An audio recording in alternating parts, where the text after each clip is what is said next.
ఇప్పటికీ కూడా ఎందుకు మీరు వెళ్లారు అని మిమ్మల్ని మందలించినట్టు మీ పార్టీ నాయకత్వం ఒక ఒక ప్రచారం, ఒక చర్చ ఉన్నది.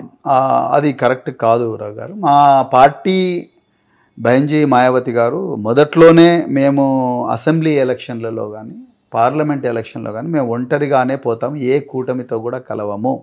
ఎందుకంటే మా ఓట్లు వాళ్లకు ట్రాన్స్ఫర్ అవుతాయి కానీ వాళ్ళ ఓట్లు మాకు ట్రాన్స్ఫర్ కావు.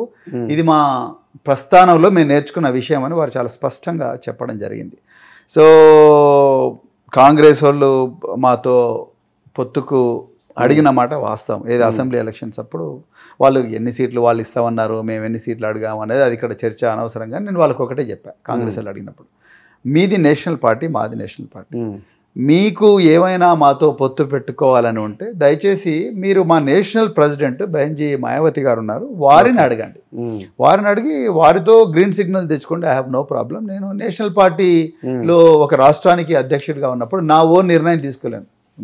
రేవంత్ రెడ్డి గారు కూడా మీరు ఇనిషియేట్ తీసుకొని మీ మీ అధ్యక్షురాలతో మాట్లాడవచ్చు కదా, ఆ ప్రయత్నం చేయలేదు. ఒకసారి ఆమె పాలసీ డిసైడ్ చేసిన తర్వాత మేము ఆ పాలసీ నుంచి ఎగ్జామ్షన్, ఎందుకంటే బహుజన్ సమాజ్ పార్టీ తెలంగాణలో కాంగ్రెస్తో స్నేహం చేస్తూ ఛత్తీస్గఢ్లో, రాజస్థాన్లో అదే అధికారంలో ఉన్న కాంగ్రెస్తో కొట్లాడడం అది రాంగ్ సిగ్నల్స్ పోతుంది. అందుకొరకు మేము ఆ పాలసీని మేము క్వశ్చన్ చేయదలుచుకోవాలి. సరే మా అధినేత్రి ఒక మాట చెప్పిందంటే ఆ మాట మాకు ఇవాళనే ఆ మాట ప్రకారం పోదాం అనుకున్నాం. మాకు ఇవాళనే అసెంబ్లీలో పోయి కూర్చోవాలి, లేకపోతే పెద్ద ఎత్తున అసెంబ్లీలో కూర్చోవాలి.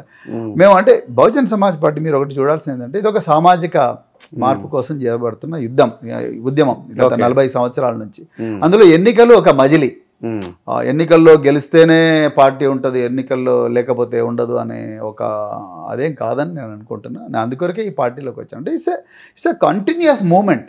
సో ఈ మూమెంట్లో ఒకసారి గెలుస్తాం, ఒకసారి ఓడుతాం, ఒకసారి మరీ కింది స్థాయికి కూడా పోతాం, సో మళ్ళీ లేస్తాం. So it's a journey. అందుకొరకు సో నేషనల్ పాలసీ కాంగ్రెస్తో వెళ్తే బాగుండేది, నేనైనా గెలిచటోని అన్న ఆలోచన మీకు రాలేదా?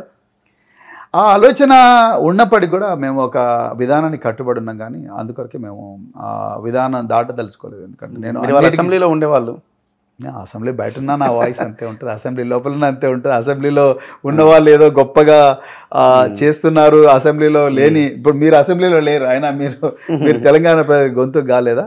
సో కానీ అసెంబ్లీలో అంటే చట్టసభల్లో అంటే దాని అడ్వాంటేజ్ దానికే ఉంటాయి. అంటే మీరు చట్టం ఏం జరుగుతుంది, పాలసీస్, దాని మీద డిస్కషన్స్ అవన్నీ కూడా చట్టసభల్లో ఉండి ఆ చట్టం అంటే ఏమంటారు, ఆ రాజ్యాంగం ఇచ్చిన అధికారంతో మీరు చాలా విషయాలు మాట్లాడారు. ఎలక్షన్స్కి ముందు ఒక మూమెంట్ అది వేరే రకంగా ఉన్నది. అంటే ఒక ఉద్యమం లాగా తెలంగాణ